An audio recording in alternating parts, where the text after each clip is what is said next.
রানাঘাট, হরিণঘাটা সব জায়গায় নতুন করে প্রচুর উদ্বাস্তুর নাম বাদ পড়েছে। কোথাও 7,000, কোথাও 8,000, কোথাও 10,000। অর্থাৎ এসআইআর এর সব থেকে বড় বলি হলো দেশভাগের বলি হওয়া উদ্বাস্তু হিন্দু বাঙালি নাগরিকত্ব দেওয়ার নাম করে ভোটাধিকার কেড়ে নিল বিজেপি। এসআইআর এর ফাইনাল লিস্ট প্রকাশ হয়েছে 28শে ফেব্রুয়ারি, আর তারপর থেকে কিন্তু বিভিন্ন জায়গা থেকে প্রশ্ন উঠতে শুরু করেছে এই প্রক্রিয়া আদৌ কতটা স্বচ্ছভাবে হয়েছে, কতটা ঠিকভাবে হয়েছে। কারণ বিভিন্ন জায়গা থেকে খবর আসছে যে ইতিমধ্যেই বহু বৈধ ভোটারের নাম ডিলিট দেখানো হয়েছে, অর্থাৎ বৈধ ভোটারের নাম, ভারতীয় নাগরিকদের নাম ডিলিট করা হয়েছে এই এসআইআর এর যে নামগুলো বাদ গেছে সেখানে। এবং তারপর থেকেই বিভিন্ন রাজনৈতিক দল এই সমালোচনা করছে, গণসংগঠনগুলি সমালোচনা করছে, বাংলা পক্ষ তারাও কিন্তু সমালোচনা করছে এবং রাস্তায় নামারও কিন্তু হুঁশিয়ারি দিয়েছে।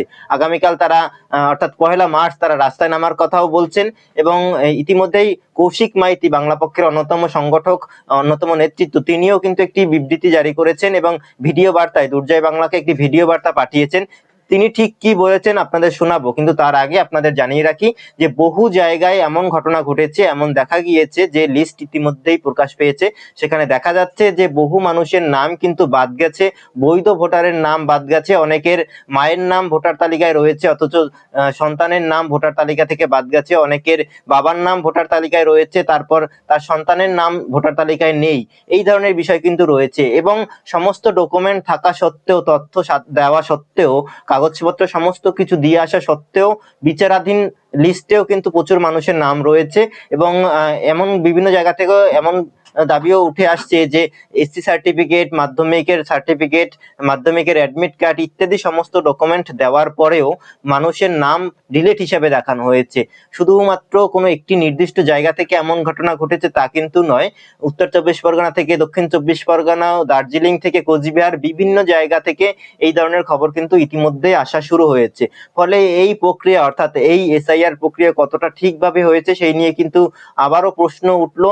এবং আগামী দিনে অর্থাৎ যে নামগুলো এখনো বিচারাধীন প্রক্রিয়ায় রয়েছে সেই নামগুলোর মধ্যেও কত নাম বাদ যায় এবং তার মধ্যে কত বৈধ নাম বাদ যায় সেটাও কিন্তু দেখার একটা বিষয় রয়েছে, সেদিকে আমাদের নজর থাকবে।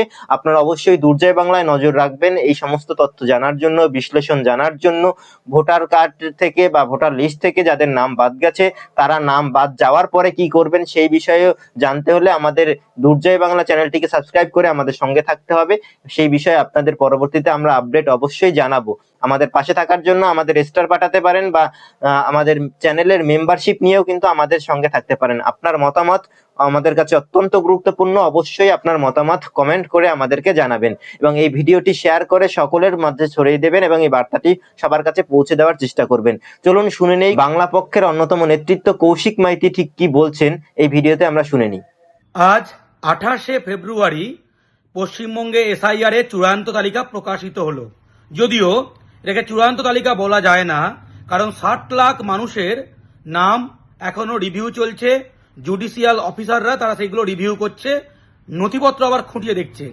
এইদিকে ড্রাফট লিস্টে 58 লাখ মানুষের নাম বাদ পড়েছিল, তারপর নতুন করে 5,40,000 নাম বাদ পড়েছে শুনানি এবং ফর্ম 7 মাধ্যমে, আর 1,82,000 নতুন করে ফর্ম 6 বা ফর্ম 8 দিয়ে ঢুকেছে।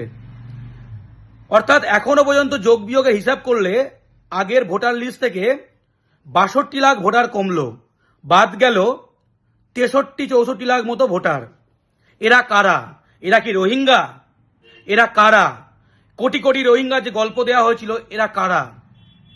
এরা মূলত বিহার, ইউপি, ঝাড়খণ্ড, ওড়িশায় ডবল ভোটার কার্ড থাকা, যারা শহরাঞ্চলে থাকতো 2 জায়গায় ভোটার কার্ড, এরা তারা। সেই কারণেই উত্তর কলকাতায় 4,08,000 নাম বাদ পড়েছে পুরনো ভোটার লিস্ট থেকে। দক্ষিণ কলকাতায় বাদ পড়েছে এরকম প্রচুর নাম, 2.5 লাখের মতো নাম। এই কারণেই। আর দুঃখের কথা হলো উদ্বাস্তু হিন্দু বাঙালি যারা দেশভাগের বলি হয়ে এপার বাংলায় এসেছে, বিজেপি যাদের ভোট পায়, যাদেরকে সিএ নামে নাগরিকত্ব দেব বলা হয়েছিল, তাদের এসআইআর এ ভোটাধিকার চলে গেল। ড্রাফট লিস্টে প্রচুর মতুয়া, নমশূদ্র নাম বাদ পড়েছিল। ফাইনাল তালিকা প্রকাশিত হতে দেখা যাচ্ছে বাগদায় 15,000 প্রায় উদ্বাস্তু মানুষের নাম নতুন করে বাদ পড়েছে।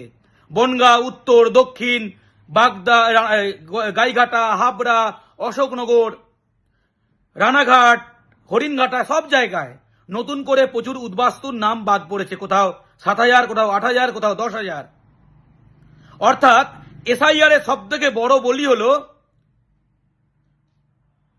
দেশভাগের বলি হওয়া উদ্বাস্তু হিন্দু বাঙালি নাগরিকত্ব দেওয়ার নাম করে ভোটাধিকার কেড়ে নিল বিজেপি। অন্যদিকে যদি আমরা মুসলমান কেন্দ্রগুলো দেখি, বাদুরিয়া টোটাল নতুন করে মাত্র 900 জনের নাম কাটা গেছে। হাবড়ায় দেগঙ্গায় একই চিত্র, 850 জনের নাম কাটা গেছে। হারোয়ায় একই চিত্র, মাত্র 1200 জনের নাম কাটা গেছে। সেগুলো হয়তো হিন্দুদেরই কাটা গেছে। অর্থাৎ বিজেপি, হ্যাঁ বিজেপি, বাঙালি শত্রু বিজেপি রোহিঙ্গা ধরার নাম করে দেশভাগের বলি হওয়া উদ্বাস্তু হিন্দু বাঙালিদের বিপদে ফেলে দিয়েছে এবং লাখ লাখ বৈধ, মানে 60 লাখ বৈধ হিন্দু মুসলমান নির্বিশেষে বাঙালিকে ঝুলিয়ে রেখেছে। এদের দূরত্ব নিষ্পত্তি করতে হবে এবং যাদের নাম বাদ দেওয়া হয়েছে উদ্বাস্তু বাঙালি, উদ্বাস্তু হিন্দু, তাদের নাম দ্রুত ভোটার লিস্টে ঢোকাতে হবে। Joy Bangla. This video sponsored by Abha. আপনারা চাইলে আপনাদের পছন্দ মতো বিভিন্ন টি শার্টের লেখা, নকশা ইত্যাদি করার জন্য অর্ডার দিতে পারেন। ইনস্টাগ্রামে অ্যাকাউন্ট রয়েছে, সেখানে আপনারা অর্ডার করতে পারেন ডিএম করে।